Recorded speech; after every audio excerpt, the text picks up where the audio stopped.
Welcome to the deep dive. Today, we're jumping into, well, a huge topic, population. It sounds simple, maybe just counting heads, but the mission here is to really uncover how understanding who we are, where we are, and, how we shape the world. It unlocks some surprising things about global challenges, opportunities, all of it. Okay, let's unpack this with what your sources show. Yeah, what's truly fascinating here, I think, is how population dynamics don't just sort of sit underneath things. They fundamentally drive so much of human geography. Our sources, they really help us pull out these key insights on, well, everything from growth trends to distribution, composition, and crucially, how population acts as our greatest resource. Right. Let's maybe start with the scale of it, population growth. That global number just recently crossed 8 billion people. Huge number. But here's where it gets really interesting, something your sources highlight.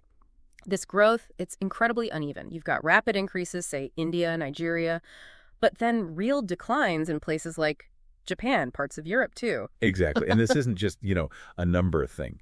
It has profound impacts, sometimes in ways you wouldn't immediately expect. Okay, sure, there's the obvious pressure on resources, water, food, land. But think about the less obvious geopolitical shifts. A big youth population somewhere might drive innovation, yeah, but also demand massive new education systems. While an aging population elsewhere is grappling with, well, who sustains their economy? Who carries on the culture as numbers shrink? This unevenness, it puts pressure on job markets, international politics. It's all connected. Rapid growth can just overwhelm infrastructure, roads, schools, hospitals. And the flip side, declining populations. That can mean serious labor shortages, even, questions about maintaining a national identity. Okay, so how fast populations grow varies a lot. But you also mentioned where people live. That seems just as crucial. Let's talk about population distribution. I mean, most people, the vast majority, live in Asia, right? China and India are the big ones. But then you have these enormous areas, deserts, polar regions, almost empty. Right. And while physical geography, things like climate, access to water, mountains versus flatland, those are clear influences, definitely. But often it's the human factors that cause the really dramatic quick shifts. Think about political instability. It could empty a thriving city almost overnight. You have millions of displaced people, and that totally reshapes the demographics of neighboring areas, sometimes very, very quickly. Or industrial development, good transport links. They can turn isolated spots into busy cities. It just shows distribution isn't fixed.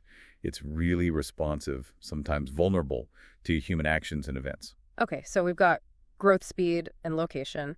But then there's the makeup of these populations inside a country. That brings us to age-sex composition. Looking at the balance of males and females and how many people are in different age brackets, what does that tell us about a country's path? Yeah, this is where that tool, the population pyramid, is so revealing. It paints a picture.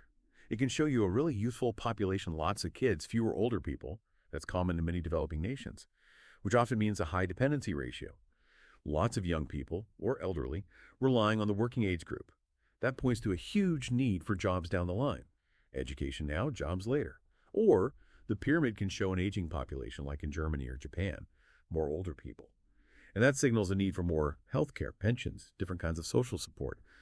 And this ties directly into occupational structure, what people do. An agrarian economy, lots of farming, fishing, mining, primary activities common in parts of Africa, for instance. But as economies develop, people shift towards secondary activities like manufacturing, processing raw materials, and then further into tertiary, even quaternary sectors, services, information research. That shows a move up the economic ladder. So connecting all these threads, what does it really mean when we talk about human potential? You're saying it's not just a number to manage. The world's population, if they're educated, healthy, skilled, that's our greatest resource. Absolutely. That's the core idea. Look at South Korea, Singapore. Great examples. They invested massively in their people. Education, health, skills training, and they transformed themselves really from relatively small nations into global economic forces. Now contrast that with countries that maybe have huge populations but struggle with human development. Low literacy, poor health outcomes. They often find it hard to actually harness that demographic potential. It doesn't automatically translate. Now, are there limits? Maybe deep cultural factors or external pressures that even high investment can't fully overcome? Yeah. Perhaps. That's complex. But the fundamental point holds. It's not just how many people a country has. It's about what those people can do, the quality, the capability. Yeah, this deep dive really shows how how foundational population is. It goes so far beyond just that big number, 8 billion. It's dynamic. It affects almost everything. Foundational is the right word. It is. And that's why understanding these structures, these dynamics, isn't just for academics. It directly shapes national policy, global challenges, everything. Which I suppose raises a really important question for you, the listener. Think about. In your own community, or maybe your country, how effectively are the human resources being developed, being utilized? And what might that imply for the future?